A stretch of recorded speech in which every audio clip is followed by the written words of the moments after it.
All right, so today we're going to pull back the curtain and look at the digital brain of a modern vet clinic.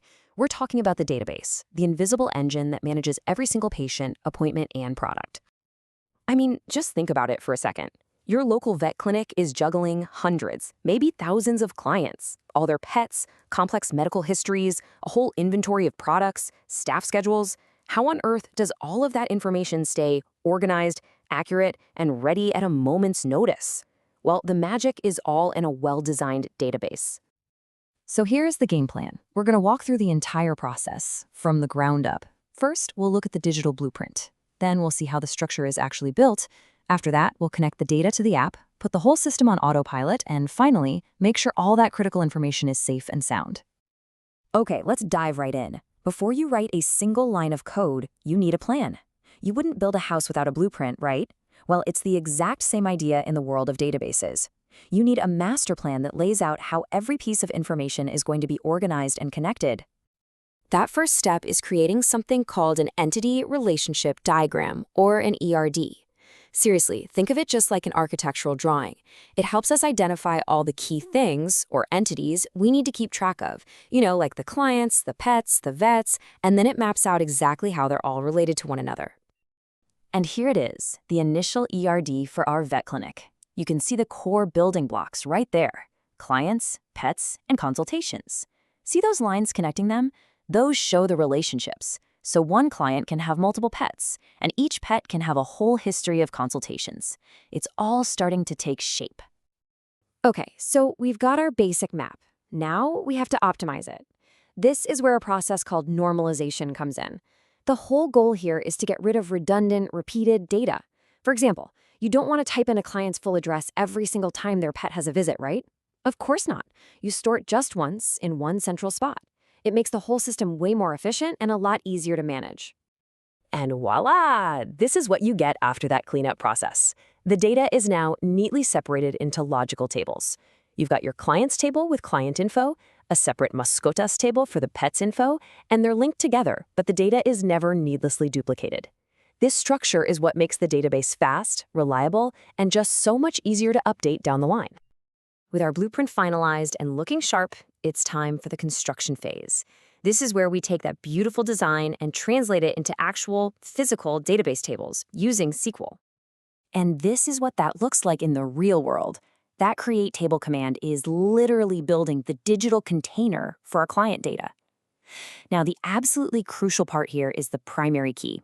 This gives every single client a unique, automatically increasing ID number. Think of it like a social security number. It guarantees there are never, ever any mix-ups.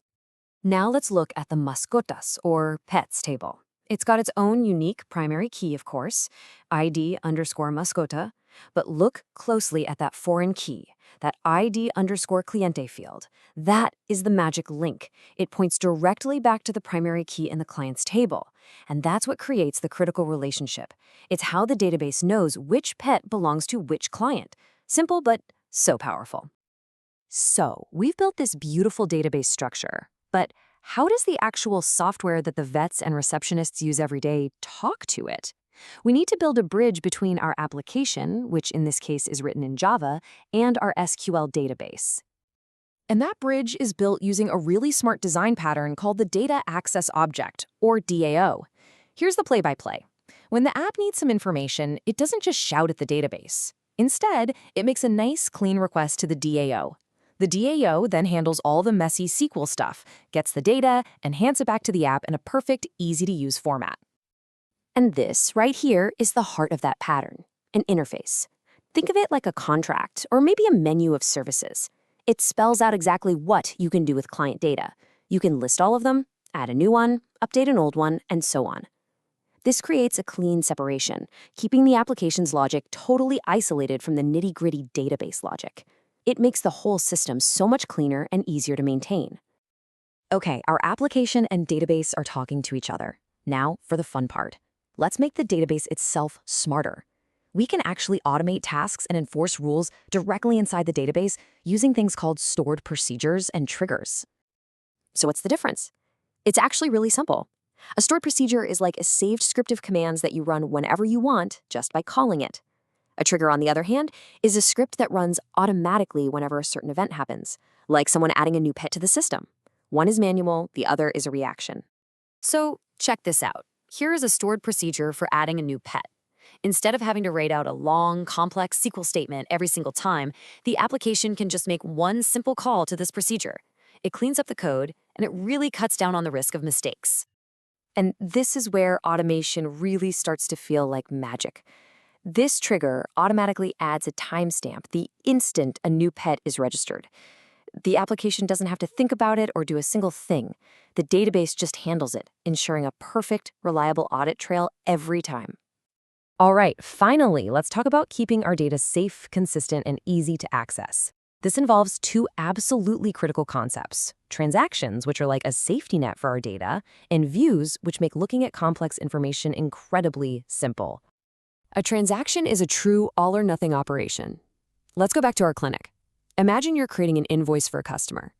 That single action involves multiple steps, right? You have to create the main invoice record, add all the line items, and update the product inventory. All of those steps must exceed together. If even one of them fails, the whole thing gets undone or rolled back, leaving the database exactly as it was, no half-finished business. And here's what that looks like in action. We start the transaction. We insert the main invoice record, then the details, then we update the stock. And only when all of those steps are completed without a single error do we commit the changes, making them permanent.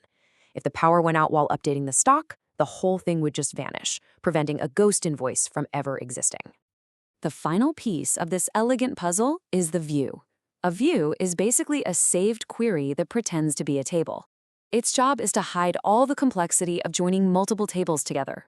It just presents the final combined data in a super simple, pre-packaged format. It's a total lifesaver. Just look at the power of this. This one view joins together data from the consultations table, the pets table, the clients table, and the veterinarians table to create a complete, comprehensive history. Now, instead of a vet having to write a complicated query every time, they can just look at this one simple view to see a pet's entire medical history. It is incredibly efficient. So, to recap our journey real quick, we started with a blueprint, using ERDs and normalization to design the system. Then we moved into construction, building the tables with SQL. We connected it all to an application with the DAO pattern, automated key tasks with procedures and triggers, and finally we guaranteed the integrity of our data with transactions and made it easy to access with views. And you know, this elegant architecture isn't just for vet clinics. It is the hidden engine powering almost every digital service you use every single day. From the moment you add something to your online shopping cart to when you book a flight, it's all being orchestrated by these same powerful and visible principles.